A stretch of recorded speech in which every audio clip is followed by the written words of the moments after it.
Olá, sejam todos bem-vindos.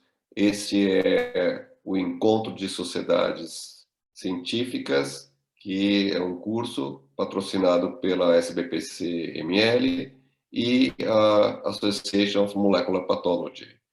Esse é o módulo 3, que versa sobre avanços tecnológicos no laboratório de biologia molecular, e nós vamos ter palestrantes desse terceiro módulo. Em primeiro lugar, a doutora Marinês Dalla Valle Martino, perdão. Ela é médica, formada pela Faculdade de Ciências Médicas da Santa Casa de São Paulo, é especialista em patologia e diagnóstico molecular pela SBPC-ML, professora adjunta do departamento da disciplina de microbiologia da Santa Casa de São Paulo também, e coordenadora do setor de microbiologia do Laboratório Clínico da Sociedade Beneficente Israelita Brasileira, Hospital Albert Einstein. Seja muito bem-vinda, doutora Marinês. E que vai falar sobre POCT, testes Point of Care sindrômicos, e depois teremos o doutor João Renato Ribeiro Pinho. Ele também é médico, fez o seu doutorado médico formado pela Universidade de São Paulo, fez seu doutorado também pela USP, tem um MBA de Gestão em Saúde no INSPER, é professor livre-docente do Departamento de Gastroenterologia da Faculdade de Medicina da USP e médico do Departamento de Patologia Clínica do Hospital Israelita Albert Einstein também, onde ele dirige o Laboratório de Técnicas Especiais, que englobam biologia molecular, HLA, genética, e diretor do Laboratório de Biologia Molecular da divisão do Laboratório Central do HC, Hospital das Clínicas da Faculdade de Medicina da USP. Muito bem-vindo, doutor João Renato, que vai falar para a gente sobre NGS, Next Generation Sequencing. Eu sou José Eduardo Levi, eu sou biólogo, doutor em microbiologia pela Universidade de São Paulo, sou pesquisador do Laboratório de Virologia do Instituto de Medicina Tropical da USP desde 1996 e, atualmente, chefio o setor de pesquisa e desenvolvimento do Laboratório DASA, que é o maior laboratório de patologia clínica do Brasil. Eu vou falar para vocês sobre avanços em geral, uma visão mais macro dos avanços recentes em laboratório de biologia molecular. Bom, eu vou falar rapidamente, né, um breve histórico, porque a ideia é falar do futuro, do presente e não do passado aqui, mas eu já tenho uma certa idade também, somos praticamente aqui contemporâneos, né? O João me antecedeu um pouco na biologia molecular, mas ambos já estamos aqui, a doutora Marinês também, mas já militando há bastante tempo nessa área de diagnóstico molecular, e eu me lembro que, né, quando eu me formei, o laboratório clínico simplesmente não existia um setor de biologia molecular. O primeiro exame de biologia molecular que entrou na rotina dos laboratórios foi o teste de paternidade. Então, antigamente, testes de paternidade eram feitos também com base em informações genéticas, então tipagem ABO, o próprio HLA, mas com acurácias ainda inferiores a desejáveis por uma questão tão importante quanto a paternidade. E aí, com o desenvolvimento da tecnologia de RFLP, Restriction Fragment Length Polymorphism, passou a ser possível fazer teste de paternidade pela via molecular com aí altíssimos índices de inclusão e exclusão. Então, acho que esse é o marco da entrada dos testes moleculares nos anos 80.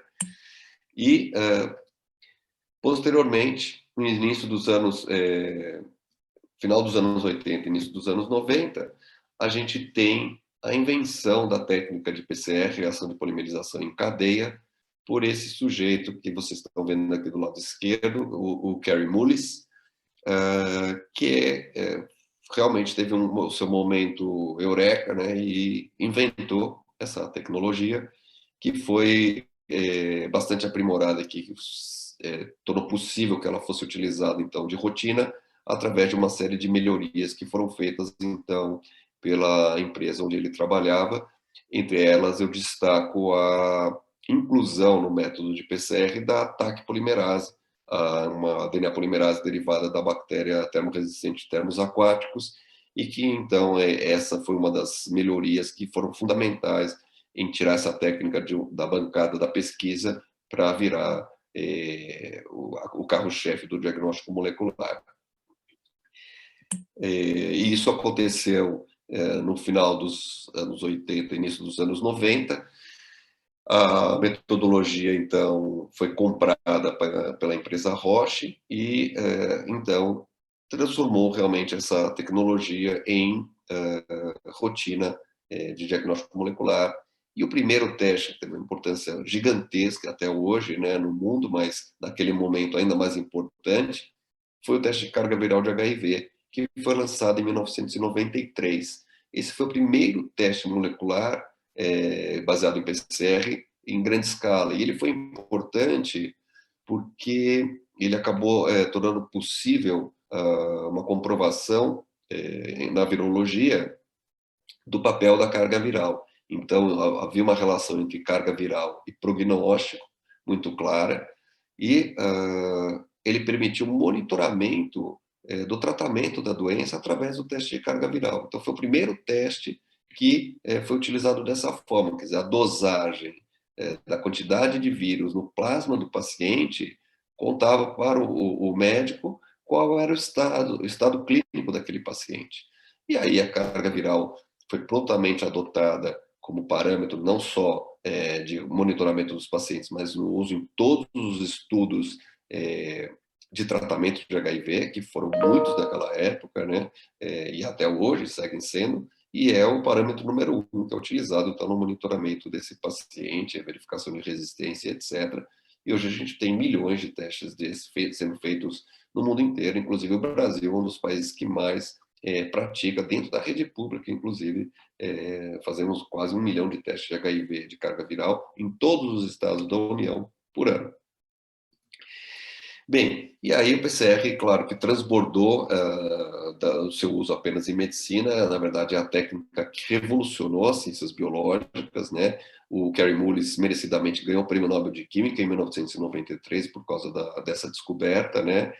E acho que muito do avanço que a gente vê hoje, não só no laboratório, mas as plantas transgênicas, vacinas de DNA, etc., só foram, claro, toda a parte de sequenciamento só foi possível dada a invenção do PCR, que é a base de todos esses métodos.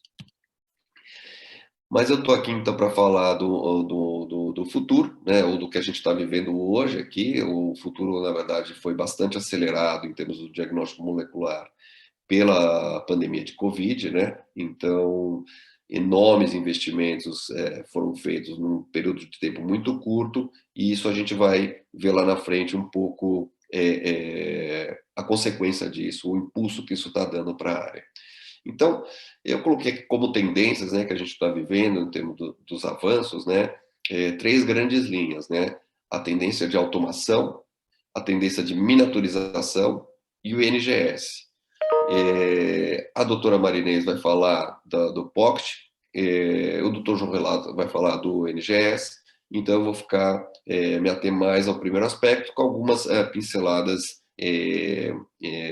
sobre as duas áreas também. Bom, a tendência de automação, ela é nítida, né? Então, aqui eu coloquei a imagem de dois equipamentos que são recentes e que fazem aquilo com que muitos de nós que estamos no laboratório de diagnóstico sonhamos e estamos vendo virar realidade agora, que é ter na biologia molecular o grau de automação que a gente via em outras áreas, como o hemato, como a sorologia propriamente, que é a nossa vizinha, né, paralela, né? Então, nós sempre aprendemos e fizemos e atuamos que biologia molecular, ou praticamente o PCR, precisa de 3 espaços, 3 salas isoladas, com pressão negativa, pressão positiva, fluxo controlado, aventais dedicados a cada sala, gente dedicada a cada sala, com toda aquela neurose da questão da contaminação por amplicon. E agora a gente está vendo o 3 em 1, né? Quer dizer, os equipamentos que fazem todos os processos, continuam fazendo extração, a montagem da reação, que a gente chama de setup, amplificação e detecção, mas tudo embutido dentro do equipamento único, com um controle excelente da dispersão dos amplicons, porque esse era um dos grandes desafios, mas aí são obras de engenharia que garantem isso. Esses equipamentos ainda ocupam um footprint, uma área grande, né? Não são equipamentos pequenos, são equipamentos pesados, mas que permitem a realização de 1.000 a 1.500 testes por dia, com um menu crescente, né? Quer dizer, eles começam fazendo aquilo que é mais óbvio, que tem a demanda maior de automação, como a própria carga viral de HIV, que a gente já comentou, e alguns outros poucos testes, e depois a tendência é que você tenha mais e mais um menu cada vez mais crescente, quer dizer, mais e mais testes que podem ser colocados nesse tipo de plataforma. Então, eu vou colocar aqui dois exemplos de automação em grande escala, ou de situações clínicas onde a gente tem uma demanda por automação em grande escala e, por coincidência ou não, são duas áreas que eu trabalho diretamente já há bastante tempo. Então, o primeiro exemplo é o rastreio de câncer de colo de útero. Então, o rastreio de câncer de colo de útero, ele no Brasil ainda é feito através da citologia, o Papa Nicolau, todas as mulheres fazem e conhecem, mas uma série de evidências que eu não vou discutir aqui, já acumuladas há mais de 10 anos, sugerem fortemente que o teste de citologia pode ser substituído com grandes vantagens por um rastreio baseado em HPV. Então, o câncer de colo de útero é a única neoplasia humana que tem uma causa única, obrigatória, que é a infecção pelos HPVs de alto risco. Não existe, né, sendo dogmático, câncer de colo de útero sem HPV. Então, não existe outro tumor humano que você tenha uma causa única e exclusiva, né? E, portanto, se você puder detectar o HPV, você indiretamente está detectando pacientes que estão infectados e que podem ter uma lesão naquele momento ou subsequente. Então, a ideia é substituir. Isso já foi feito em alguns países, mas para isso você precisa ser capaz de fazer teste HPV em grande escala, que é exatamente o tema dessa aula.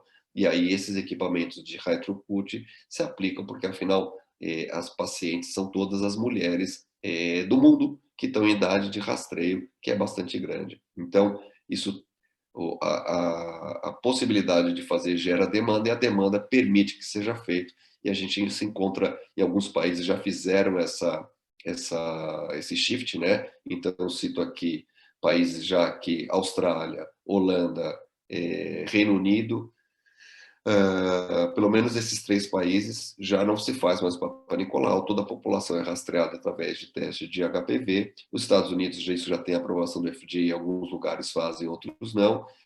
Aqui no nosso continente, Equador e Colômbia já estão em processo de substituição. No Brasil isso ainda está em discussão, não se começou, mas o Brasil tem parque tecnológico para fazer essa transição também. E não é que, só para fazer um parênteses, não é que a citologia é abandonada, mas a citologia passa a ser utilizada sobre as amostras HPV positivas, como está mostrando aqui no gráfico, que é o algoritmo de rastreio da Holanda. Então, apenas as amostras HPV positivas, você faz o teste citológico sem a necessidade de uma recoleta. A amostra é coletada em meio líquido, faz o teste de HPV, como está mostrando aqui, e se positivo, já faz o teste reflexo direto para a citologia, aumenta a qualidade da citologia, aumenta a taxa de detecção de lesões, e com isso você tira do rastreio um grande número de mulheres HPV negativas. Esse é um exemplo.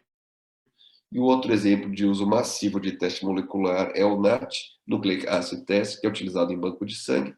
Então, os bancos de sangue, até o início dos anos 2000, tinham como principal ferramenta de screening os testes baseados em anticorpos, que podem ser excelentes, mas eles têm uma limitação, que é o período chamado de janela imunológica, onde o paciente, o doador, pode estar infectado, mas não tem os anticorpos ainda. Ele existe para todos os agentes infecciosos, um período de janela imunológica. E aqui nessa faixa, então, você só é capaz de detectar que aquele doador está infectado com o teste molecular.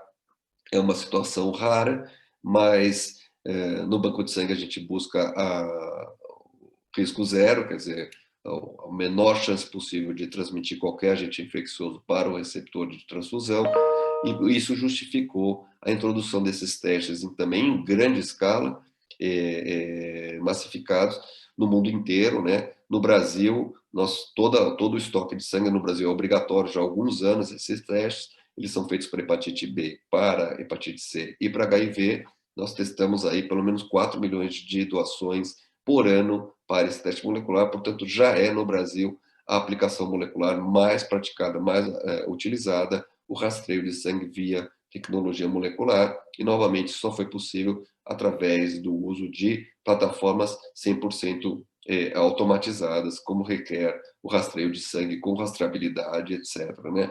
Só para a gente tocar no rendimento, isso aqui é um dado do setor público brasileiro, em alguns anos de rastreio lá, com milhões, ó, aqui tem o N de doações testadas, 13 milhões para HIV e hepatite C, e hepatite B foi posterior, o início, foram detectados esse número de doações em janela imunológica. Então, se não tivessem sido aplicados esses testes, essas doações poderiam ter sido transfundidas, ou provavelmente seriam transfundidas, e levariam à infecção, então, do número equivalente de receptores, ou maior, já que uma doação pode gerar até 2 ou 3 hemocomponentes a serem transfundidos, e todos, obviamente, contendo esses vírus. E chegando aqui no que eu queria comentar, que a gente viveu aqui, está vivendo ainda esse ano, esse é um laboratório de testagem para Covid montado na China, em operação de guerra às pressas, e capaz de fazer aqui 30 mil testes por dia.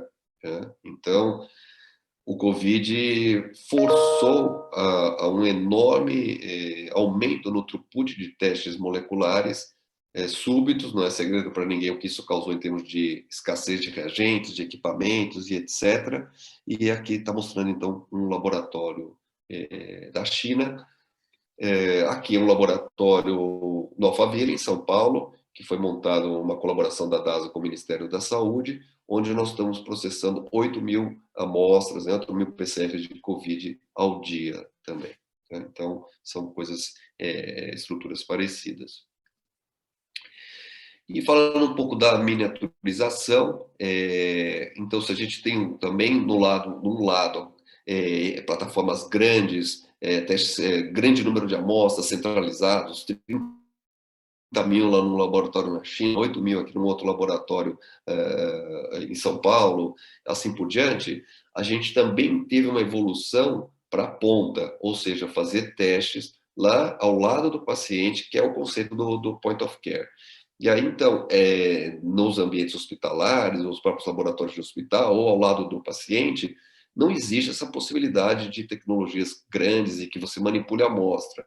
Então, a gente já tem aqui, por exemplo, o sistema do GeneXpert ou do IDNow, que são tecnologias, aquelas que a gente mostrou em grandes máquinas, aqui também tem um 3 em 1 em pequenas máquinas, né? Então, qualquer pessoa pode fazer esse teste, praticamente ele não necessita de um treinamento especializado em biologia molecular, mas simplesmente uma coleta da amostra, colocar a amostra nesse tipo de cartucho e a máquina faz todo o restante e libera o resultado num período de 1 hora. Aqui vocês estão vendo, nem é uma aplicação de Covid, aqui é uma aplicação de câncer, onde está sendo colocado um cortezinho de parafina no equipamento, e daqui 1 hora você tem o resultado, se aquele paciente tem aquela determinada mutação, ou se ele tem Covid, para esses outros dois.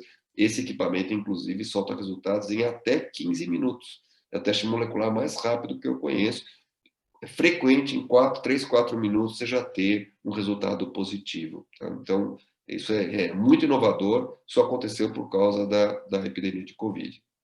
Então, a miniaturização, aqui é um outro exemplo também, uma tendência nessa miniaturização, não é só fazer o teste de forma rápida, point of care, né, no ponto de atenção, e segura, mas também existe uma tendência em acrescentar alvos, os testes sindrômicos, que acho que a doutora Marinês vai falar, então vou passar rapidamente aqui. Esse tipo de teste point of care, se vocês conseguem ver, está um pouco fora de foco, desculpa a figura, o crescimento é imenso, então tem crescido na faixa aí de 13% ao ano, e se vocês forem ver, crescem em ensaios, imunoensaios, né, os famosos testes rápidos aqui, tem um crescimento, mas o que cresce mesmo é o teste molecular, né, quer dizer, a possibilidade de você fazer teste molecular no ponto de atenção tem sido... E aí, aqui, essa figura foi produzida antes do Covid. Então, agora, essa curva é muito mais acelerada. Uma outra tendência é a utilização, ao invés do PCR, de metodologias de amplificação que não necessitam o termociclador, a ciclagem de temperatura, que é a alma, né, do PCR, e uma delas tem sido muito popularizada, que é o LAMP, que é a amplificação isotérmica mediada por loop, né, por essa estruturazinha de clipe que vocês estão vendo aí.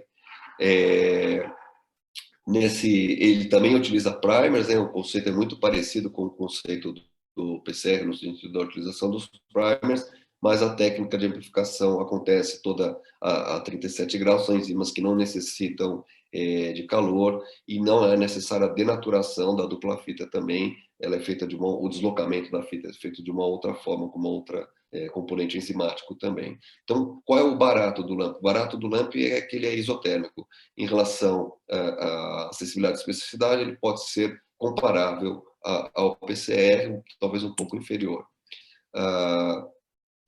Mas a possibilidade de fazer a temperatura isotérmica faz com que a gente não tenha necessidade de utilização de um equipamento sofisticado como o termociclador. Então, aqui vocês veem, por exemplo, em relação aqui teste de COVID, uma comparação de tempo necessário para processar amostras, usando PCR, usando LAMP, usando outras metodologias também, e a gente vê que esse tempo varia aí na faixa de 1 a 4 horas no máximo, né? Mas existe uma tendência em metodologias que usam LAMP de serem mais rápidas, porém vocês vejam aqui que o LAMP está numa faixa de custo mais elevado do que o PCR, por se tratar de uma metodologia ainda mais nova e menos massificada, né? Então, quando você começa a fazer PCR, muitos fabricantes, e a tendência do preço é cair, porque existe competição, e o LAMP ainda vai passar por um momento como esse, mas esse momento ainda não é, ainda é uma metodologia um pouco mais cara que o PCR. E aqui, em termos de sensibilidade, a gente vê também que as técnicas de PCR são um pouco mais sensíveis que as técnicas de LAMP, mas existem técnicas equivalentes, como vocês estão vendo aqui.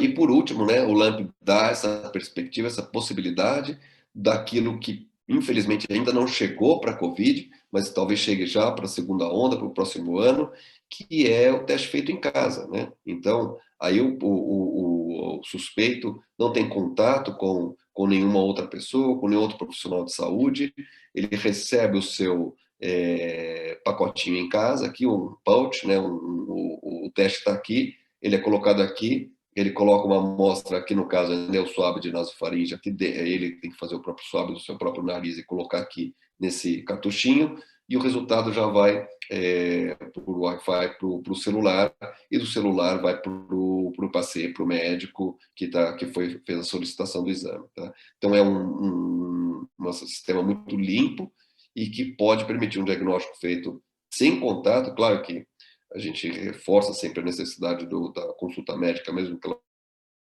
seja feita por telemedicina, mas o diagnóstico pode ser feito de forma remota e, obviamente, que não só para COVID, mas para influenza, por exemplo, e assim você evita a transmissão, que é inevitável quando o indivíduo infectado e sintomático sai para a rua, vai para o hospital, vai para outros locais.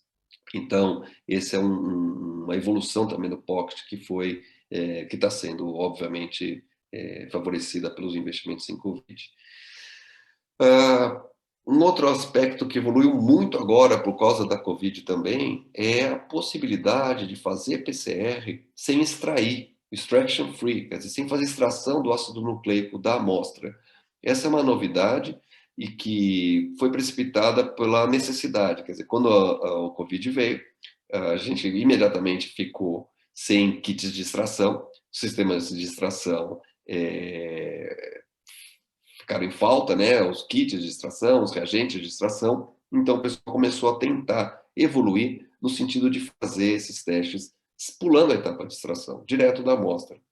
Então, para isso, tem uma série de modificações que são necessárias, porque, obviamente, que a extração tem o seu papel no método molecular, tem a sua importância, não é que nunca ninguém havia tentado, mas o gold standard continua sendo o método que emprega a extração e obtém um ácido nucleico purificado, porém, já se atingiram ótimos resultados com metodologias que pulam essa etapa de extração, e eu acho que isso vai ter um impacto muito forte na biologia molecular daqui para frente, onde a gente vai ter cada vez menos a necessidade de extração não só desse tipo de amostra do swab de nasofaringe, mas de outros tipos de amostras também. Então, o que se evoluiu em produzir sistemas de PCR mais robustos e que aguentam o tranco de trabalhar com uma amostra mais suja, portanto, não purificada, isso vai se espalhar para os outros ramos do diagnóstico molecular também.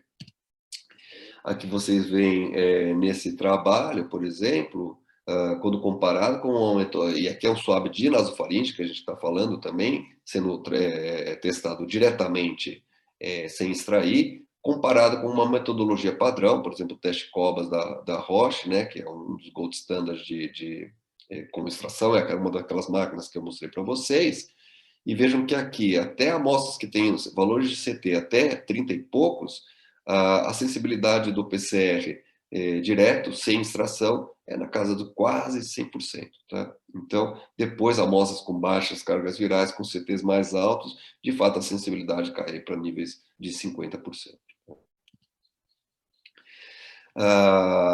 E uma outra coisa que evolui bastante, que a gente está vendo, é a possibilidade de fazer o teste com saliva. Então, a gente entende, né, que o swab de nasofaringe parece que é o melhor material, mas a saliva também já foi utilizada para outros, para diagnóstico de dengue, por exemplo, para diagnóstico de influenza e tal.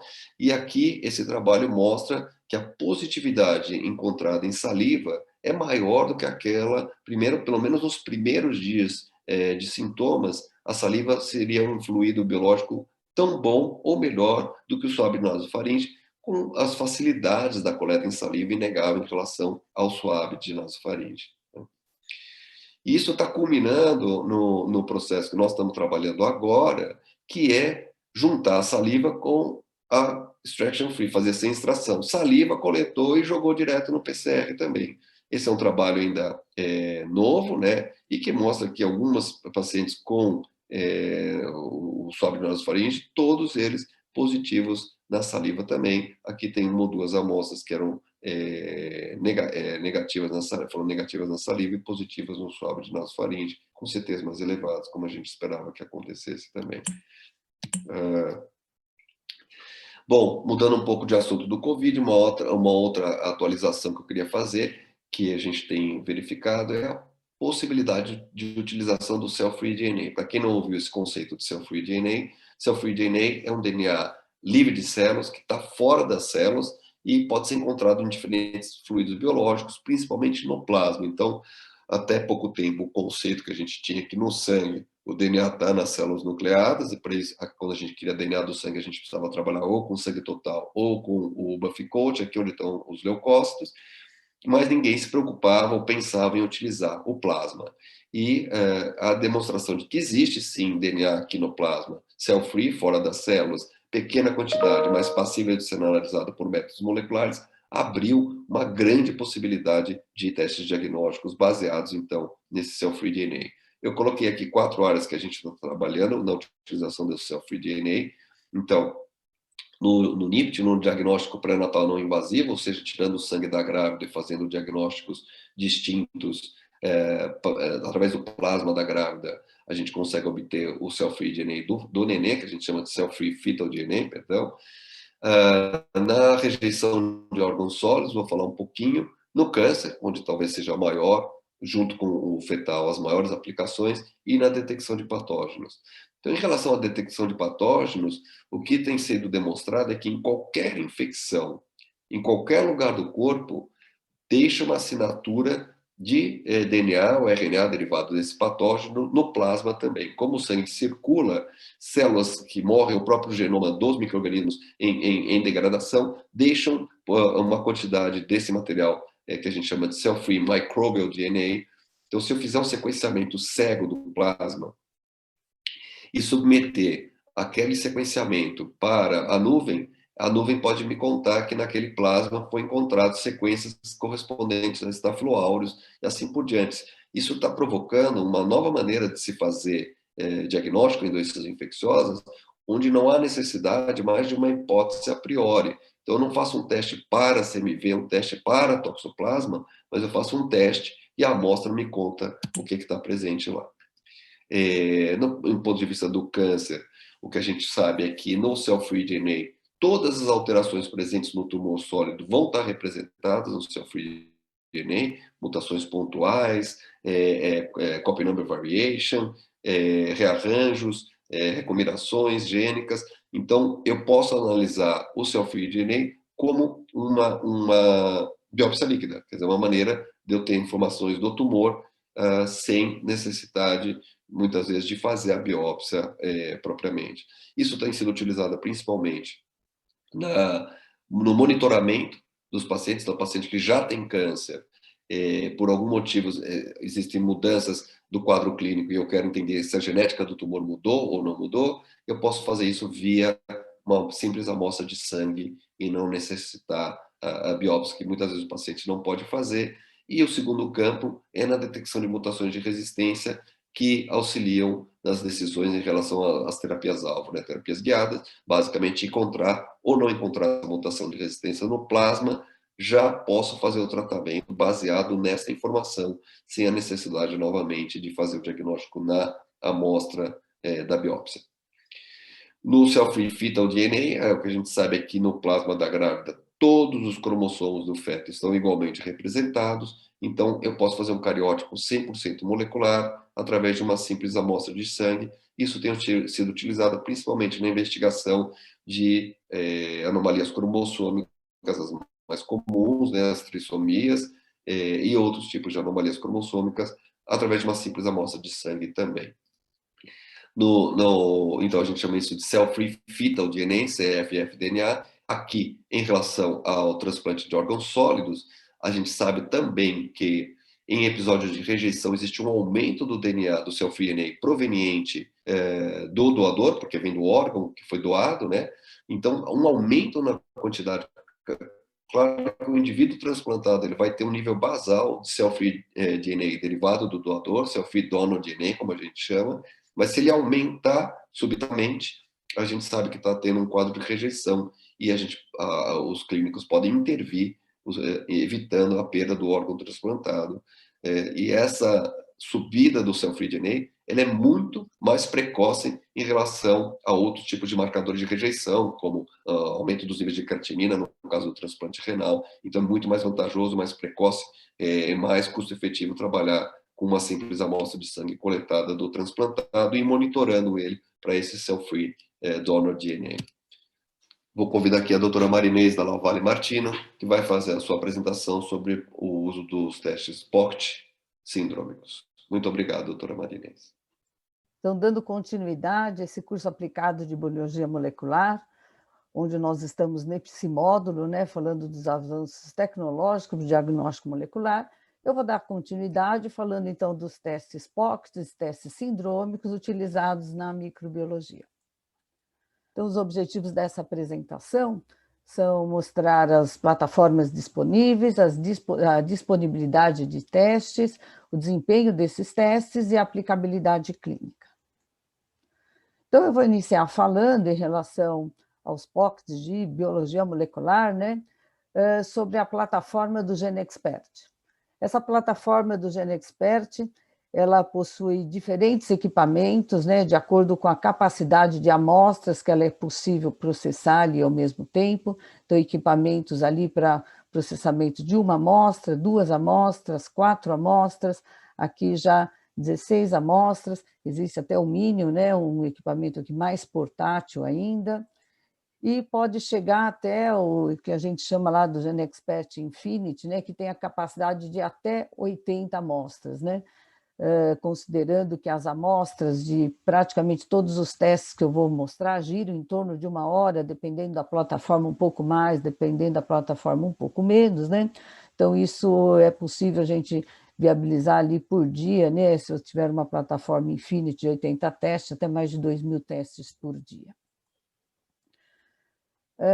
Como foi comentado, né, esses point of care testes de biologia molecular, eles são totalmente automatizados, né? Então, o GeneXpert segue essa linha, que é a extração dos ácidos nucleicos das amostras, o procedimento de amplificação do segmento e a detecção também desses fragmentos amplificados de DNA, que são gerados ali no processo, são feitos totalmente automatizados no interior desse equipamento, né? Então, aqui a gente vê um processamento de amostra aqui para diagnóstico de micobactéria, né? Então, utilizando ali uma amostra do escarro, com uma preparação mínima, né? Se fala que ele é tempo de mão de obra, né? Antes do início do processamento da amostra muito pequena, um processamento ali de minutos, né? E aí se insere esse cartucho dentro do equipamento e todas as reações vão ocorrer, então, no interior desse equipamento.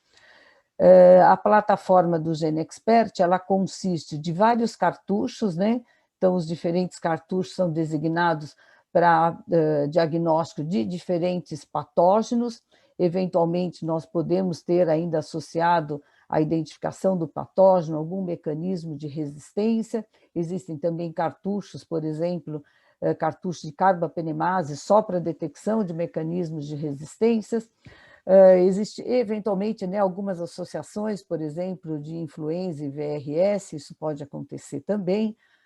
Aqui, por exemplo, um exemplo de um cartucho que faz a detecção de estafilococcus nasal, né, específico para isso, e que detecta também o perfil de sensibilidade em relação à oxacilina, dizendo se tem o estafilococcus, se ele é sensível à oxacilina ou se ele é resistente à oxacilina. O teste padrão, né, que se teve, que alavancou essa linha do GeneXpert, foi para o diagnóstico de tuberculose, né? Tanto é que hoje ainda muitos centros, até centros públicos, também possuem esse equipamento, porque hoje um apoio muito grande da Organização Mundial de Saúde para o diagnóstico de tuberculose em vários locais do mundo, né? Com isso disseminando equipamento, distribuindo esses kits e também permitindo compra de kits com preço muito inferior do mercado. Então, isso possibilitou o andamento aqui do diagnóstico da tuberculose, né? Então, se a gente já for comparar, existem inúmeros trabalhos, né, comparando o desempenho do GeneXpert com outros testes para a detecção de Mycobacterium tuberculose, né? Então, aqui, colocando aqui o GeneXpert e colorações, né, como a auramina e Zilnilsen, né? A gente, no nosso meio, fazemos mais a coloração de Zilnilsen.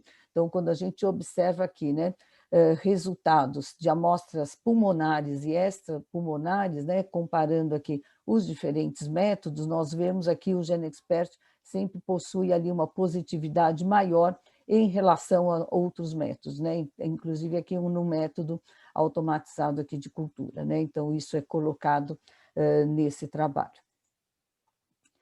Essa linha de diagnóstico de tuberculose, né? Ela ultimamente ganhou um kit diferenciado, e esse kit agora é o MTB-RIF Ultra, né? Com o intuito, né? Com o objetivo de melhorar a especificidade, né, e a sensibilidade para outros sítios em relação à tuberculose e também melhorar a especificidade no que se fala da detecção da resistência da rifampicina no Mycobacterium tuberculosis, né? Então, esse aqui é um trabalho aqui mais recente, mostrando até a comparação, né, do kit padrão com esse kit ultra, mostrando em relação a amostras respiratórias, amostras que têm esfregaço positivo, esfregaço negativo, né? Pacientes HIV adultos, HIV pediátricos, né? Então, ele discrimina bastante as populações aqui para avaliar o ganho que se tem, então, com a sensibilidade utilizando esse novo kit para detecção da presença do Mycobacterium tuberculose, né? Então, nós observamos aqui, então, no geral, né, tivemos ali um incremento para todos os tipos de amostras no que se refere ali à sensibilidade desse novo kit para detecção de Mycobacterium tuberculose.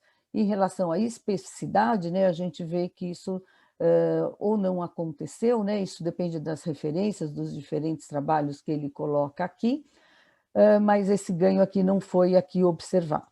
Aqui a gente consegue ver melhor ainda, né, os resultados desse trabalho, então aqui pensando em limites de detecção, então mostrando aqui que esse novo kit, né, o Expert Ultra, tem um limite inferior, né, bem menor, a gente pode ter um número de unidades formadoras de colônia bem menor do que a gente tem quando se faz a detecção através da técnica de Zilnilsen, e até do kit anterior utilizado, né, considerando aqui 10 a elevado a primeira unidades formadoras de colônia por ml. Quando nós, e a cultura, né, que teria ali a melhor sensibilidade, né, o melhor limite de detecção observado aqui, ela tem a desvantagem do tempo para que esse resultado possa ser obtido. Olhando esse gráfico aqui também, que é bastante interessante, avaliando sensibilidade e especificidade, né, a gente vê aqui esse novo kit aqui mais próximo da cultura, né, então isso é importante do ponto de vista de sensibilidade. E os métodos ali de coloração, tendo ali menor sensibilidade, menor especificidade. Então, isso é bastante importante, né? Quando a gente fala lá em medidas de controle, isolamento de paciente, a gente ter um teste rápido que seja ali o mais sensível possível. Dentro ali da plataforma do GeneXpert, nós temos kits para vários patógenos, né? Então, por exemplo, aqui o Clostridioides difficile, detecção de Staphylococcus aureus resistentes à medicilina em hemocultura positiva, né? Então, isso não dispensa o uso da coleta da hemocultura prévia, detecção, como a gente já viu ali, de Staphylococcus nasal, Mycobacterium tuberculose, Streptococcus agalactiae, enterovírus, influenza combinado ou não com vírus respiratório sincicial, e outro kit interessante seria ali o de clamídia e Neisseria gonorreia. Mais recentemente, temos também o kit para a detecção do coronavírus, o SARS-CoV-2. Em relação ao Clostridioides difficile, nessa plataforma, né, é interessante notar que ele faz a detecção da toxina B, da toxina binária e também a deleção do gene TCDC, o que possibilita, né, o diagnóstico das cepas epidêmicas classificadas como O27, NAP1 ou B1. Então, isso também é algo importante em relação ao kit de Clostridioides difficile. Passando, então, para uma outra base, né, uma outra plataforma, nós vamos começar a falar, então, sobre o BioFire. O BioFire, ele se diferencia, né, das outras metodologias, né, na verdade, das outras plataformas que nós temos no mercado, aqui no nosso mercado brasileiro, porque ele trabalha ali com testes sindrômicos. Então, ele também utiliza, né, ele tem um equipamento automatizado, onde nós vamos ver ali as diferentes fases desse PCR ocorrerem aqui no interior desse equipamento. E essa é a bolsa, né, que é utilizada ali para introduzir a amostra e depois essa amostra vai ser colocada dentro do equipamento, né? Então, ali com uma etapa de extração e preparação, um primeiro PCR, posteriormente se faz uma segunda reação de PCR, que nós vamos ver ali no slide adiante um pouquinho mais detalhado em relação a isso. Então, quando se prepara essa amostra, né, então utiliza-se a bolsa, deve-se fazer uma hidratação aqui, colocando o cartucho dentro, nessa plataforma, né, a hidratação do cartucho, a colocação dessa amostra, e posteriormente, então, se coloca esse cartucho preparado aqui dentro do equipamento. Então, no equipamento, né, corre uma amostra por vez, então isso é importante a gente salientar, e vão correr, então, todas essas fases da reação, né? Então, primeiro se hidratou ali esse cartucho, foi colocada a amostra e aqui dentro ocorrem todas essas fases da reação, né? Então, primeiro ocorre ali uma reação de Lise, purificação do DNA e RNA e a corrida ali de um primeiro PCR. Depois corre finalizando aqui um segundo PCR, né? A gente tem umas reações de array colocadas aqui, e para cada patógeno existem ali 3 pontos, né, 3 alvos para a detecção. Então, ele vai ser considerado positivo quando tiver pelo menos a positividade em 2 desses sítios. Em relação à forma, né, que a gente pode organizar esses equipamentos, então, a gente pode organizar uma linha de vários equipamentos acoplados de uma forma assim, ou existem já os equipamentos modulares, né, que é a modalidade do torche, com vários pontos, né, para vários equipamentos assim já conglomerados, né, que a gente possa então fazer essa detecção. Então, aqui a gente tem esse modelo, né, que aparenta ser um modelo mais compacto, mas que a gente pode ter ali vários locais de corrida dessas amostras.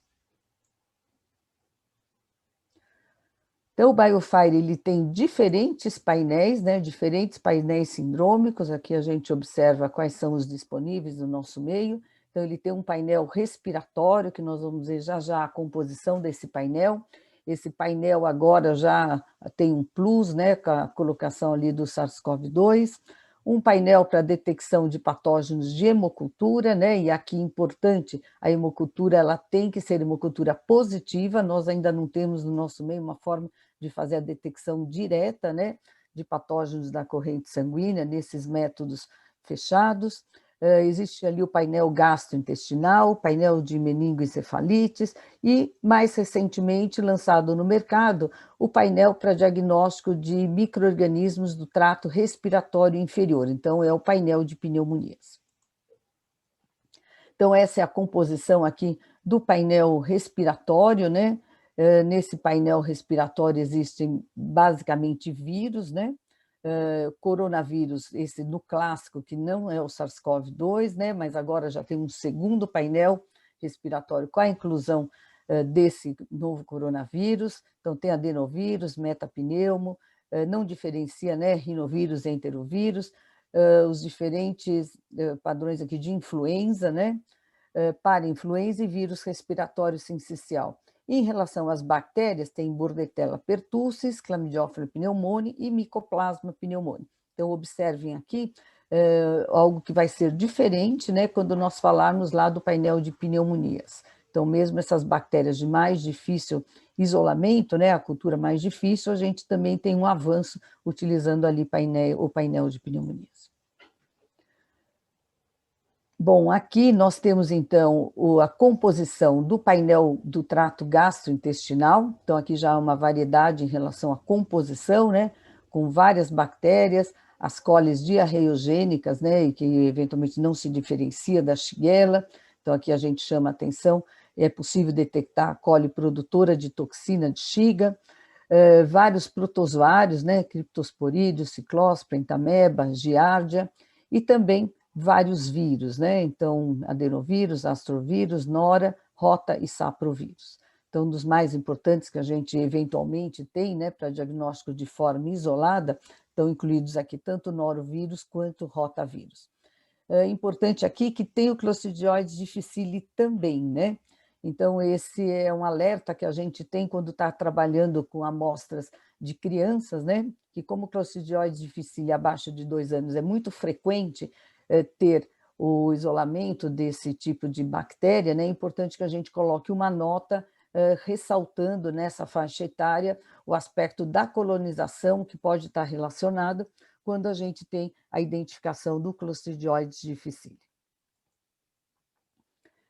Em termos de avaliação aqui do painel gastrointestinal, também existem vários painéis falando em relação a isso, né?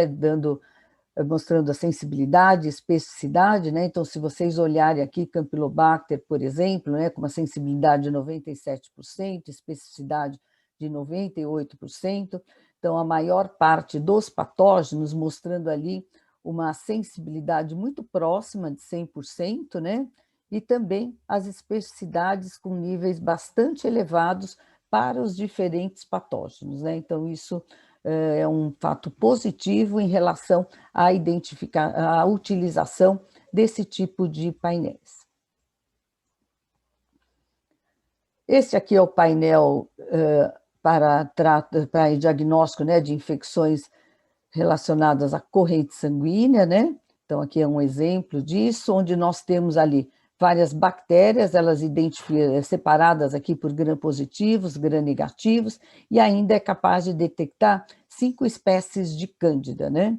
Então, isso é uma importância do painel. Além disso, é possível detectar alguns genes de resistência. Então, aqui para gram-negativos é possível detectar o gene BLAKPC, o gene MEC-A relacionado à resistência aos estafilococos e o gene VAN-A, VAN-B, né, utilizado aqui para detectar principalmente resistência dos enterococos.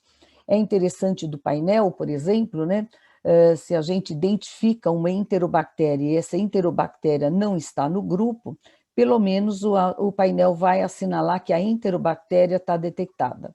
Então, mesmo que ele não contemple de forma individualizada ali todas as espécies, é possível detectar em relação ao grupo desses micro-organismos. Esse aqui é o painel de meningite, encefalites, e também aqui ele congrega, né, a união ali de detecção de bactérias, de vírus e de fungos. Entre as bactérias importantes, aqui a detecção de Neisseria meningitidis, Listeria monocytogenes, Streptococcus pneumoniae, importante. Em relação aos vírus, né, é importante observar no painel que ele tem aqui os vírus herpes simples e herpes 6, né, que muitas vezes a gente faz juntamente ali com os enterovírus, né, uma técnica ali mais demorada, então a gente pode utilizar esse painel com tempo de liberação do resultado mais curto, né, do que a gente tem para outros painéis que fazem o diagnóstico dos enterovírus e dos herpes. E ainda em relação aos fungos, é possível detectar os criptococcus, não diferenciando a espécie Neoforma zygati. E esse, na verdade, é o painel que tem sido estudado mais recentemente, em validação ali em vários centros, né, que é o painel de pneumonias. Esse painel de pneumonias é um painel bastante interessante, né, então vocês podem observar comigo a composição desse painel.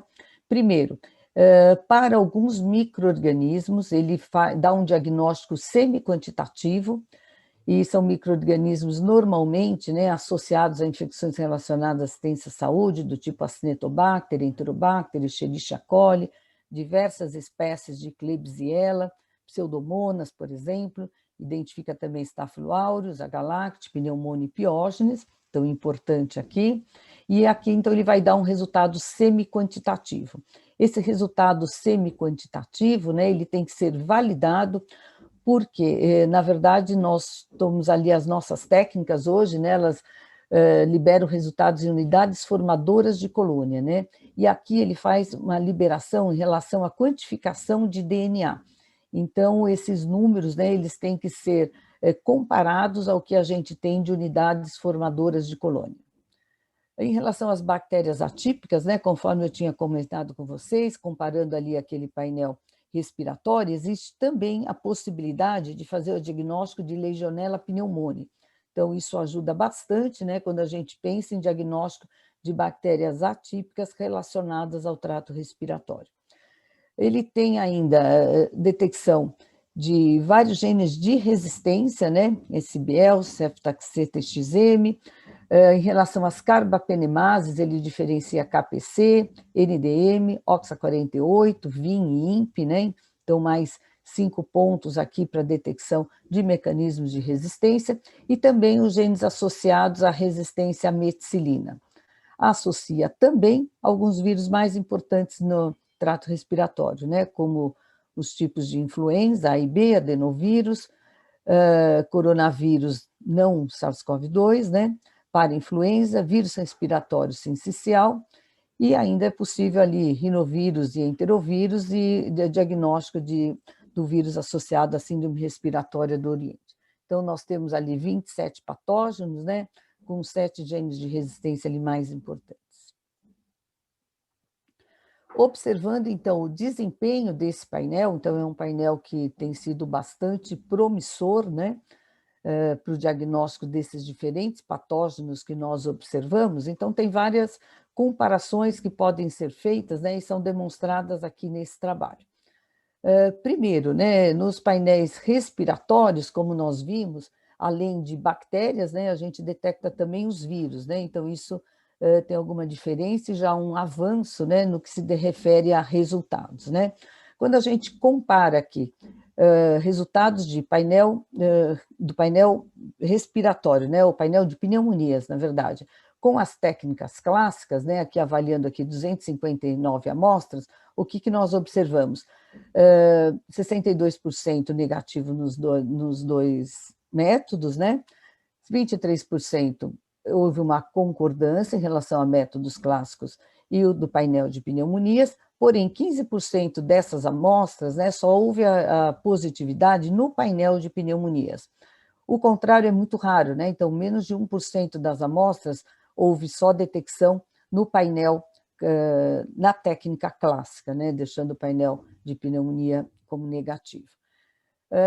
Considerando aqui em relação aos alvos, né, número de bactérias, considerando por alvos aqui, não por amostras, né, o que a gente teria? 48% nessas amostras só houve detecção de bactérias no painel de pneumonia e 50% nos dois painéis, né, nas duas técnicas. Com isso, a gente tem 63% maior de positividade no painel de pneumonias e 94,8% se considerarmos o patógeno isolado de forma individualizada. Outro aspecto que a gente pode observar nesse trabalho, né, é em relação, quando se solicita uma cultura, se tem associação de solicitação de detecção de vírus ou não. Então, observou, né, que 64% dessas amostras não tinha solicitação de detecção de vírus. E esses vírus, então, só tinham solicitação no número bem inferior. Ainda, né, quando a gente vê que houve a detecção de um vírus, né, nessas amostras, o que aconteceu? Somente 23% dessas amostras que tinham vírus detectados no painel de pneumonias tinha solicitação de vírus no fluxo clássico, né? Então, haveria a perda da identificação desses agentes etiológicos quando a gente teria a solicitação somente da cultura. Algo importante também que a gente pode observar, e isso tem se visto, né, com maior frequência, quando a gente fala ali dos painéis sindrômicos, está relacionado ao uso apropriado dos antimicrobianos.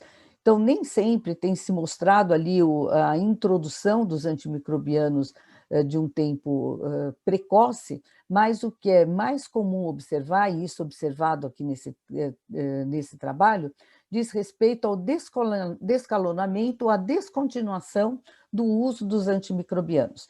Então, aqui divididos por antimicrobianos que vinham sendo utilizados, né, a gente vê uma frequência maior aqui de descalonamento do uso de vancomicina, piperacilina, tazobactam, e demonstrando aqui, né, um total de 58% aqui desse escalonamento, considerando esses dois antimicrobianos que foram os mais descalonados.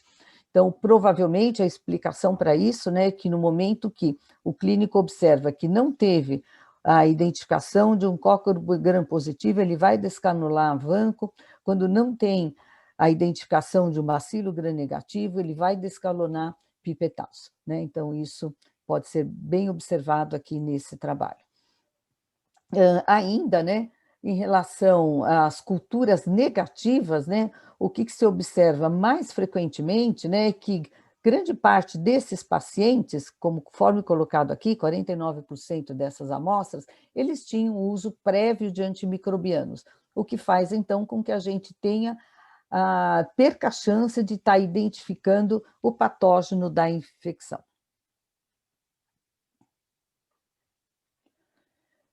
E ainda, né, em relação a associações de marcadores genéticos, né, nós observamos aqui em alguns casos a detecção do gene CLAP-KPC, combinando aqui com perfil de resistência em métodos fenotípicos aos carbapenens, aqui as duas situações observadas, a detecção de um gene NDM, mas não foi observado aqui a resistência aqui aos carbapenens, e várias outras amostras, aqui a gente não teve, então, detectado nenhum gene de resistência. Passando, então, para uma outra plataforma, né, nós vamos falar agora sobre o BDMAX. Então, o BDMAX, ele possui um kit para diagnóstico de Clostridium difficile, ele possui também um painel entérico, é um painel entérico bacteriano, né, mais restrito do que nós vimos em relação ao painel do BioFire, só com identificação ali de Campylobacter, espécies de Escherichia coli, né? Então, é um painel Salmonella e Shigella. Então, um painel entérico com um número menor de agentes que possam ser diagnosticados. E mais recentemente ainda, ele tem um kit para detecção de SARS-CoV-2.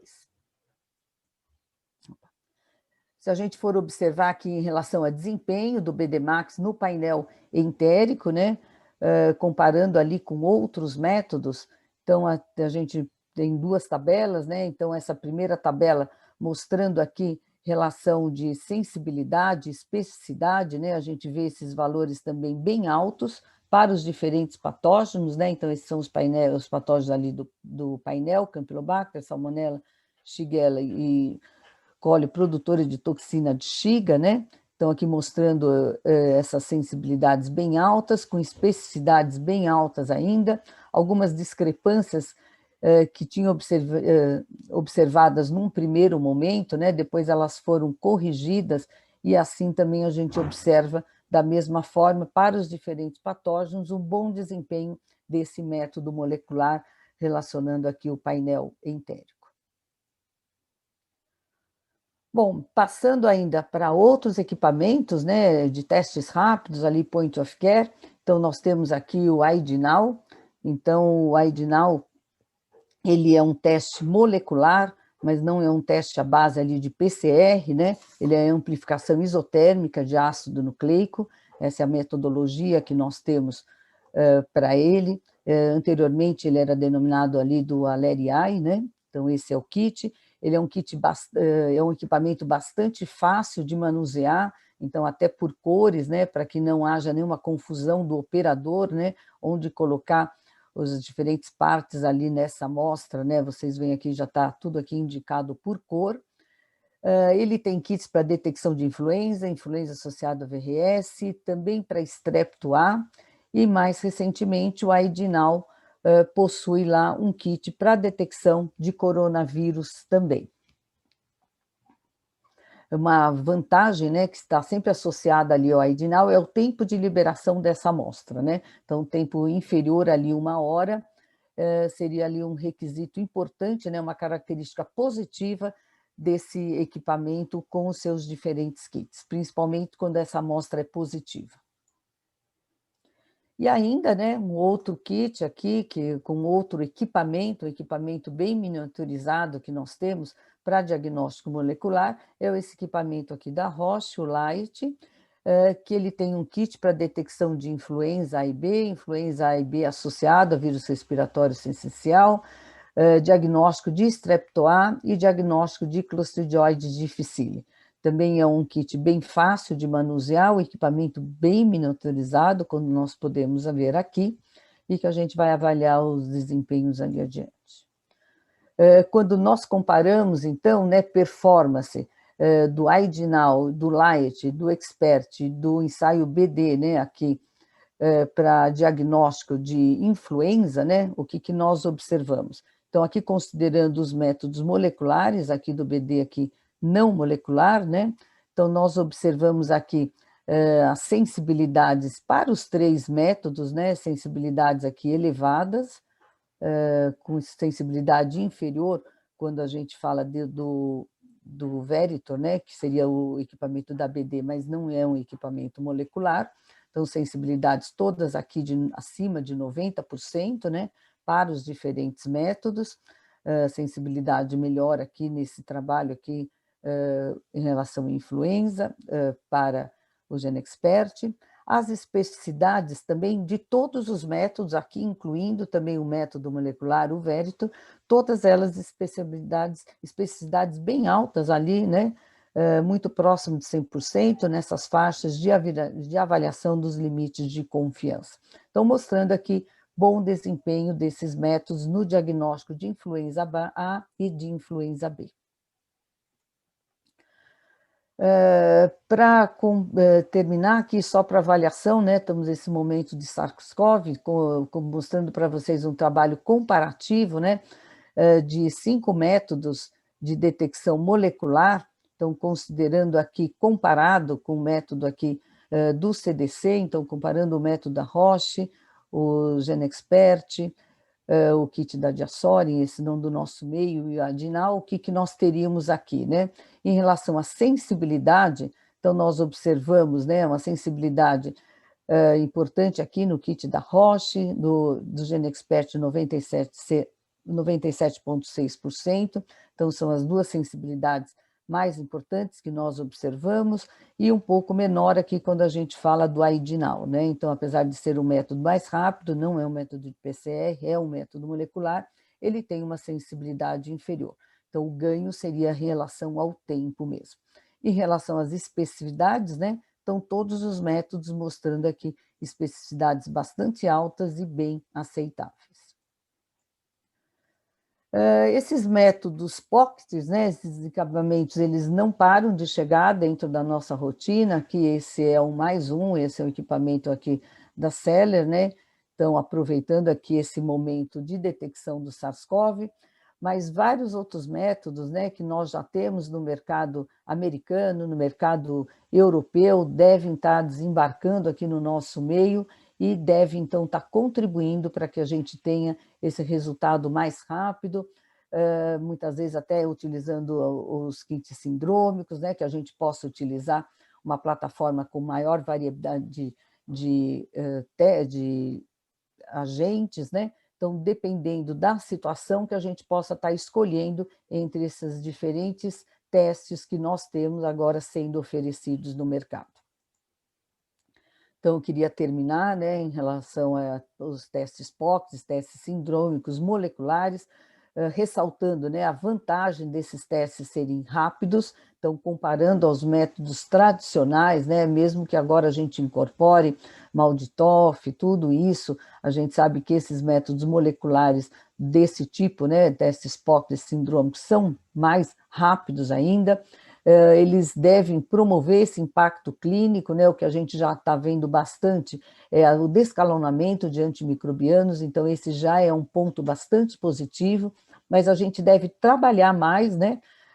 Para ver o desempenho desses métodos no nosso meio, para que a gente possa ali ressaltar melhor essas vantagens em relação a custo-benefício, já que esses testes todos são taxados de testes que têm um custo mais alto em relação aos métodos clássicos, né, de diagnóstico, mas isso tudo quando a gente olha realmente só o preço do kit, né?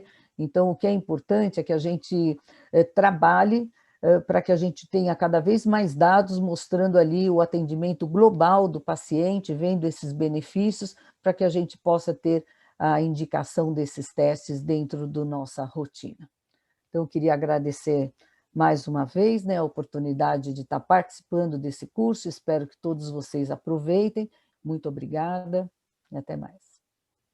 Muito obrigado, doutora Marinei, por compartilhar conosco essa grande experiência com esses testes OCT, e vamos já partir para o próximo palestrante, doutor João Renato. Obrigado a todos por terem convidado para organizar esse curso e participar falando sobre a nossa experiência aqui com uma nova metodologia, que é o sequenciamento de nova geração, que já vem sendo utilizado há algum tempo em pesquisa, em laboratórios de diagnóstico. Começaram com a parte mais de genética humana, mais com a parte de oncologia, e agora estão surgindo uma série de aplicações interessantes também na parte de moléstias infecciosas, de infectologia, que eu vou mostrar para vocês. Eu trabalho na Faculdade de Medicina, no Laboratório Central do HC e no Laboratório Clínico do Hospital Albert Einstein, e vou passar a minha experiência sobre isso. A gente tem, então, várias técnicas para você conseguir acessar o material genético e o DNA, o RNA, e o que é produzido por eles, as suas proteínas e seus metabólitos, que formam as chamadas ômicas, né? Para estudar o DNA seria a genômica, estudar o RNA seria a transcriptômica, para estudar proteínas a proteômica e para estudar os metabólicos a metabolômica. Eu vou me restringir aqui a falar sobre as técnicas de detecção do sequenciamento de nova geração dos ácidos nucleicos, que a gente tem aplicado para a detecção de micro-organismos. Começamos com a detecção de vírus RNA, com uma técnica de metagenômica, chamada técnica de metagenômica, e aí nós vimos que com essa técnica de detectar RNA, a gente era também capaz de detectar RNAs mensageiros de outros organismos, como bactérias e fungos, como eu vou poder mostrar para vocês.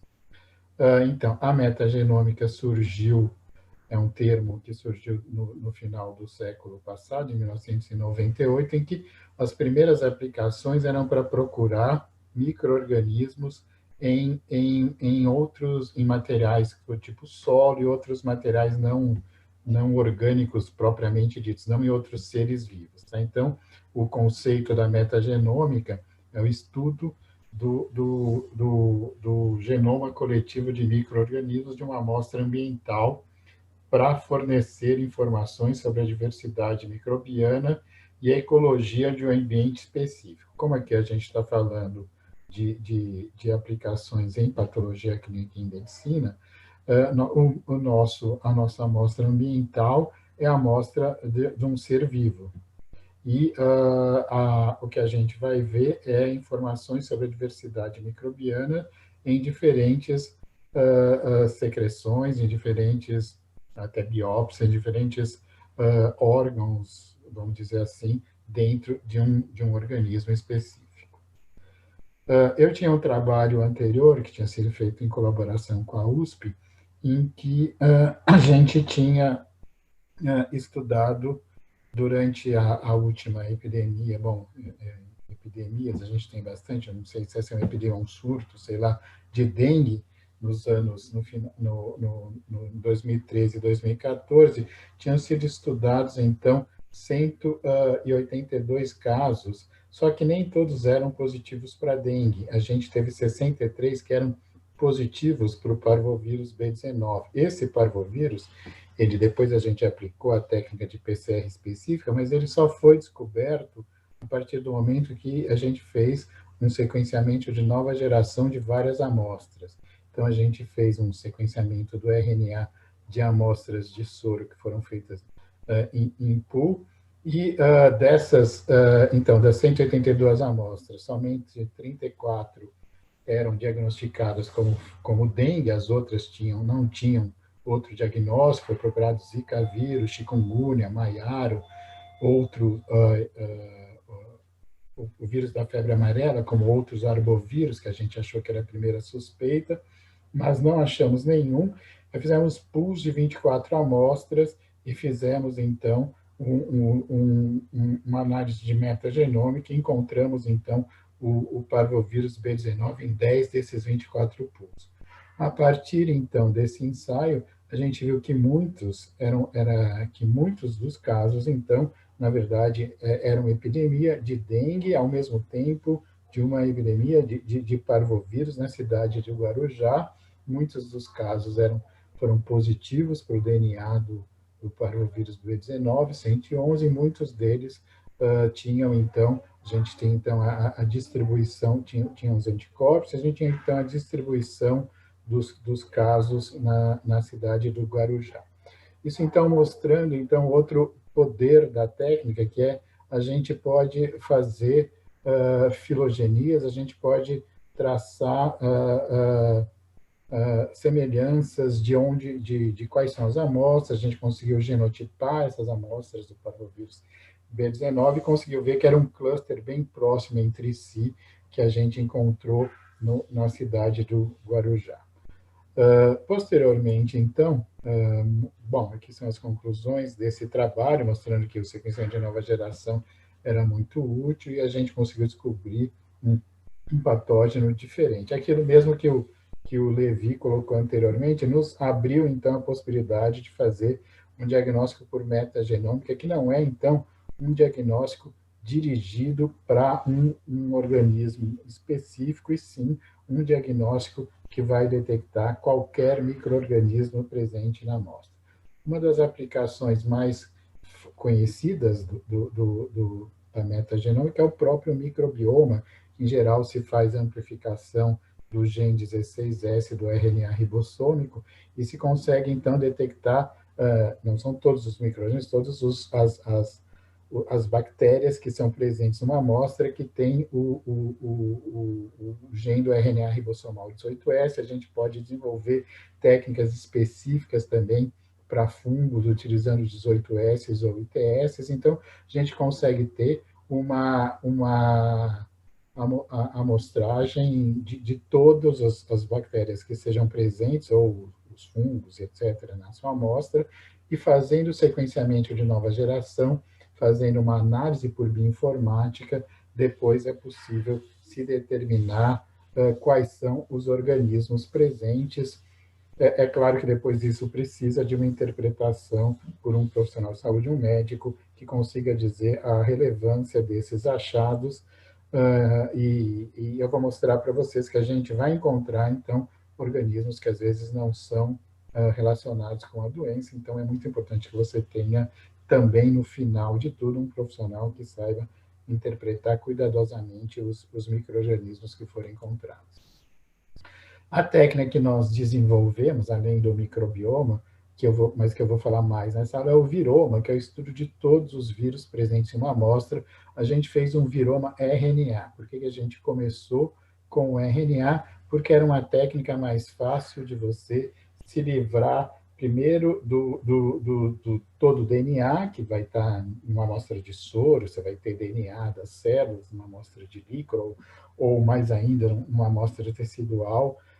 Você consegue tirar todos os DNAs e ficar só com os RNAs, e aí fazer o sequenciamento.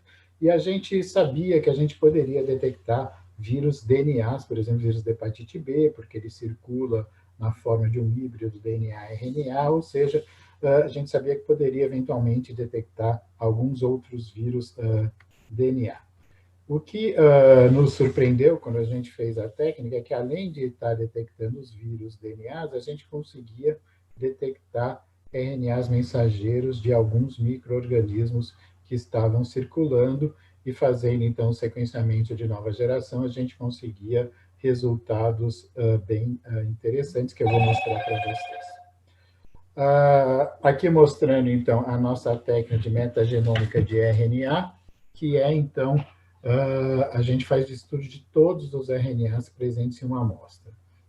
Bem simplificadamente, a parte de metodologia vocês vão ver em outros blocos desse curso, né? A gente trabalha com diferentes amostras, começamos com a amostra de soro, mas sabemos que a técnica funciona muito bem em amostras de outros líquidos, como líquor, e mesmo em secreção de orofaringe, que foi até uma técnica que nós utilizamos antes de ter os primers disponíveis do SARS-CoV-2, a gente utilizou essa técnica para detectar, para tentar detectar, a gente não detectou, porque só detectou depois quando a gente já tinha o PCR, mas a gente conseguiu monitorar os casos de SARS-CoV-2 que antes do final de fevereiro, que foi quando os primers se tornaram disponíveis aqui no nosso país. Então, dessa forma, a gente faz esse tratamento inicial, faz uma extração dos RNAs, um tratamento com DNAs I1, que justamente para tirar o DNA das células hospedeiras, das células eucariotas, das células humanas, e faz tratamento para limpar o RNA. A gente consegue fazer alguns tratamentos que vão tirar os RNAs ribossomais, que iam atrapalhar a nossa leitura final dos resultados, quando a gente está procurando por patógenos, né? E faz uma concentração. Depois disso, fazemos 2 passos consecutivos da síntese de DNAs complementares, com a transcriptase reversa e uma amplificação com PCR. Partimos para a preparação da biblioteca para o sequenciamento num sequenciador de nova geração, que a gente tem utilizado os modelos da Illumina, mas, obviamente, a técnica pode ser usada com outros aparelhos também. Aqui a gente tem uma parte laboratorial muito importante, com técnicos muito bem treinados e sabendo que estão trabalhando com biologia molecular, que tem o problema de contaminação, que no caso é um problema real, porque contaminação de DNA bacteriano vai te dar um resultado positivo, ou de qualquer outra amostra, ou seja, você tem que trabalhar com um certo cuidado para preparar essa amostra, com muito cuidado, né, com certeza. E a segunda parte, que é muito importante, é a parte de bioinformática. Com a bioinformática, então, você consegue, então, primeiro saber se a sua sequência foi de uma boa qualidade, Depois fazer um segundo passo agora de bioinformática, não mais bioquímico, de remover o DNA humano, né? Você faz uma hibridização com o DNA genômico humano presente nas amostras, e aí você já tem 2 rounds, 2 rodadas para a identificação dos patógenos. O primeiro mais genérico, que vai identificar se é um vírus, qual a família de vírus, eventualmente se é uma bactéria ou um fungo. E depois faz uma segunda rodada de identificação, em que você vai poder montar sequências e fazer sequências mais longas e permitir até chegar a determinar o vírus, em alguns casos, até o genótipo viral, de uma forma bem específica. Isso vai depender, é claro, da carga viral e da quantidade de sequência viral que você consegue. E, finalmente, tem a parte final, que eu disse para vocês, que é a parte de interpretação por um profissional, um patologista clínico ou qualquer outro profissional especializado, que consiga determinar se aquele achado é um achado relevante correlacionado com a doença que você esse paciente é portador. O método de análise está mostrado aqui, faz o sequenciamento, aí são vários, o Qtadapt é tudo de bioinformática aqui, é o que faz a qualidade checa a qualidade da sequência, BWA para descontaminar a parte humana, 2 rodadas de identificação de patógeno com esse programa Kraken 2, e depois você tem, então, você consegue a primeira lista dos patógenos prováveis, depois faz uma lista mais definitiva, e você consegue, então, sequências maiores, e faz compara com as sequências do GenBank para ter uma determinação mais específica daquilo que você detectou. Estamos aqui mostrando, de uma forma simples, a primeira rodada de identificação de patógenos, de uma amostra, então, que tinha o vírus chikungunya, que você vai conseguindo saber que você tem um vírus, de um tocavírus, um alfavírus, depois um chikungunya, e aqui sempre a gente coloca um controle interno, o vírus, o FAGO-MS2, da Escherichia coli.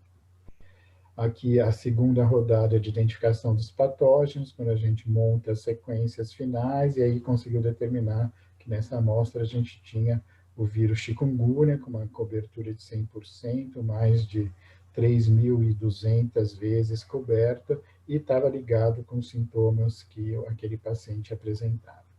A gente fez, então, toda a parte de validação de acordo com o Colégio Americano de Patologia. O Einstein é um laboratório acreditado pelo CAP, também pelo PALM. Então, a gente tem uma técnica que nós testamos contra diferentes vírus, amostras que eram positivas no PCR, hepatite B, C, HIV, febre amarela, hepatite A, chikungunya, dengue, sarampo, enterovírus. Essa é uma lista que vai crescendo, né? Nos controles negativos, todos foram negativos. É importante dizer que todos foram negativos com PCR, mas entre as amostras negativas, a gente tinha 3 que foram positivas para o vírus da hepatite G, o GBVC, ou PEG vírus C, que é o nome mais atual dele, que não é um agente patogênico, então não é reportado nos nossos laudos. A gente fez a validação do limite de detecção, utilizando, então, diferentes patógenos, hepatite C, HIV, febre amarela, e vimos que a nossa sensibilidade podia variar um pouco de um patógeno para outro, mas chegava em torno de 1.000 a 10.000 cópias por ml. Não é a técnica mais sensível, tá? Obviamente com PCR você consegue reações muito mais sensíveis, mas ela tem é muito poderosa. Eu vou mostrar alguns exemplos de vírus que nós não teríamos detectado se não tivéssemos utilizado. Fizemos os estudos de reprodutibilidade, que estão mostrados aqui, uma amostra positiva para febre amarela, sempre foi detectado, de reprodutibilidade em diferentes ensaios, também a mesma amostra, ou seja, a gente fez todas as partes necessárias da validação desse ensaio, e já identificamos, então, hepatite A, B, C, E, dengue 1 e 2, chikungunya, HIV, febre amarela, o PEG vírus C, que é o vírus da hepatite G, que a gente não coloca nos nossos laudos, e o arenavírus, foi uma descoberta importante que eu vou falar depois em detalhes. Na parte de vírus respiratórios, quando tinha epidemia de sarampo, a gente utilizou muito para ter sequências completas e caracterizar os genótipos do sarampo circulante naquela época. Mas detectamos rubéola, cachumba.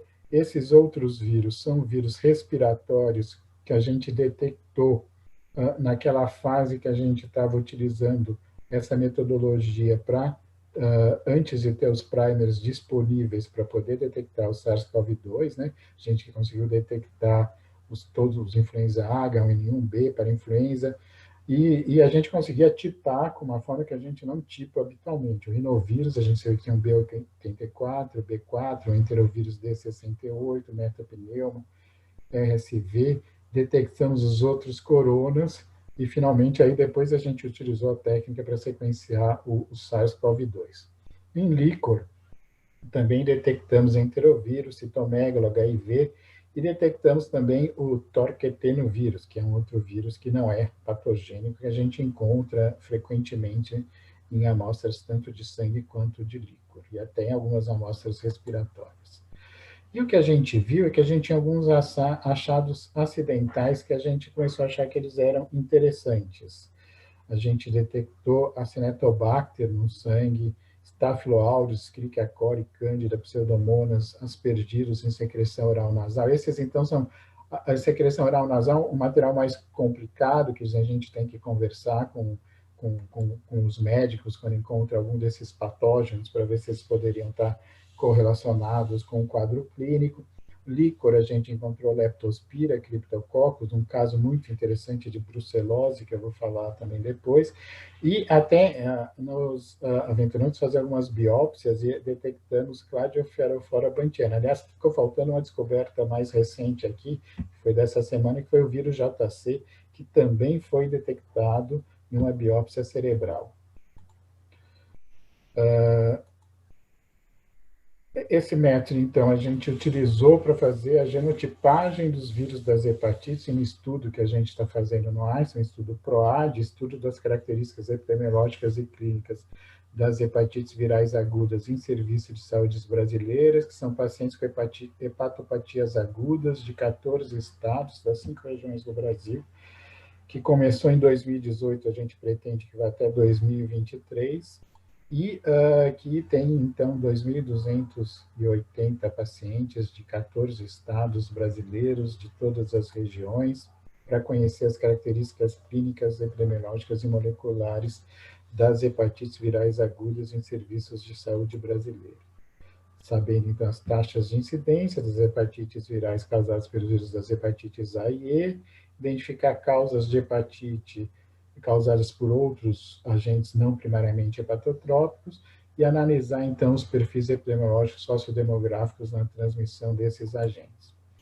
Vamos caracterizar os genótipos dos vírus e vamos comparar a etiologia entre os pacientes com infectados ou não infectados pelo HIV. Aqui são todos os centros que participam, em São Paulo, HC, Emílio Ribas, o CRT, a Unifesp, a Faculdade de Medicina do ABC, Ribeirão Preto, Rondônia, Acre, Pará, Amazonas, Bahia, Maranhão, Mato Grosso do Sul, Mato Grosso, Rio de Janeiro, Minas, Rio Grande do Sul, Santa Catarina, Paraná. A Secretaria Municipal de Saúde é um lugar que pode nos fornecer mais casos, por isso está aqui nessa listagem também. E a gente faz todos esses exames sorológicos, bioquímicos, para confirmar a hepatite, sorológicos e moleculares para diferentes vírus. Aqui são os vírus das hepatites A, B, C, D e E, HIV, arbovírus, vírus herpes, toxoplasma, sífilis, parvovírus, B19, varicela, e temos os testes moleculares para esses vírus também. E a gente faz todos esses exames em todos esses pacientes, mas não é isso que eu estou falando para vocês. Acho que isso também é importante para a gente salientar que todos esses testes que a gente está falando de biologia molecular, eles se encaixam no cuidado dos pacientes, eles têm que ser vistos juntos de outros testes bioquímicos, testes sorológicos e testes microbiológicos, eles se encaixam no laboratório como um todo, tá?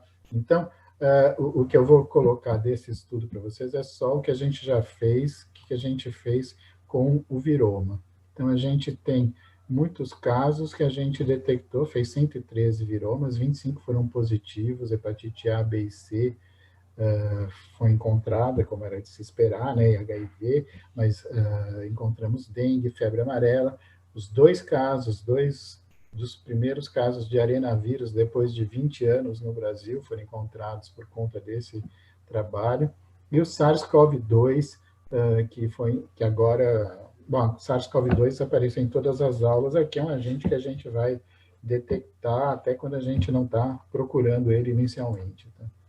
E a gente consegue, então, fazer as genotipagens desse vírus com as sequências. Hepatite A, os 4 casos que a gente teve foram genótipo 1A, hepatite B, genótipos A2, A1, F e G, ver as coinfecções de A1 e F com genótipo G, hepatite C, genótipo 1A, 3A, 4A, o HIV B, febre amarela genótipo 1, dengue genótipo 1V e 2, e os arenavírus que foram detectados aqui, foram 2 amostras do interior do estado de São Paulo, foram pacientes atendidos no Hospital das Clínicas, no Departamento de Moléstias Infecciosas, e que só tiveram o diagnóstico porque entraram nesse trabalho. Então, esse foi o primeiro caso que a gente detectou, em colaboração com todo esse grupo da EMIA. A Fernanda é a pessoa que desenvolveu a técnica, né, foi do HC, agora está no Einstein, o David, Ana Catarina, a Ró, Lu, Luciana. Bom, enfim, é um grupo muito importante de pessoas, a professora Ana Sara, desculpa, e a gente conseguiu descobrir, então, em um paciente que estava inicialmente suspeito de febre amarela, mas que tinha um quadro um pouco diferente, conseguiu se determinar, infelizmente só depois que ele faleceu, que ele estava infectado pelo arenavírus.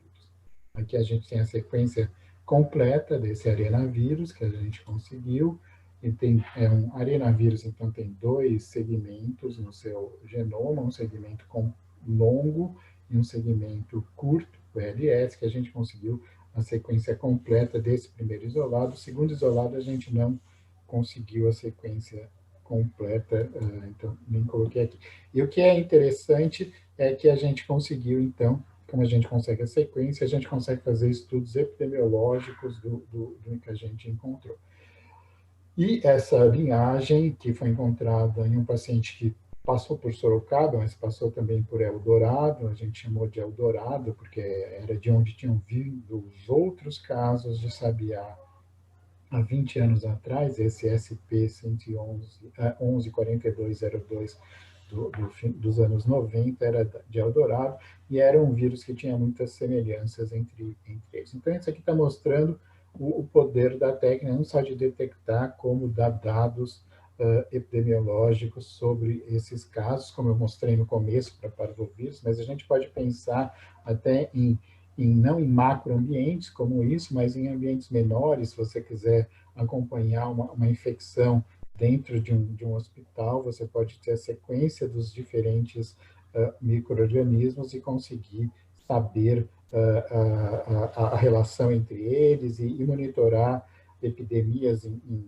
dentro de hospitais, surtos dentro de hospitais, epidemias em ambientes mais amplos, né? Ou seja, é uma coisa muito interessante que a gente tem feito. A doutora Maria tem dados muito interessantes de algumas bactérias que nós estamos acompanhando, que ela vai poder mostrar, não sei quando, no Congresso de Patologia, de Infectologia, que vai ser no final do ano em São Paulo. Bom, enfim, os coronavírus, então, a gente conseguiu sequências completas. Então, quando a gente estava procurando o SARS-CoV-2, a gente achou um coronavírus, mas o 229E.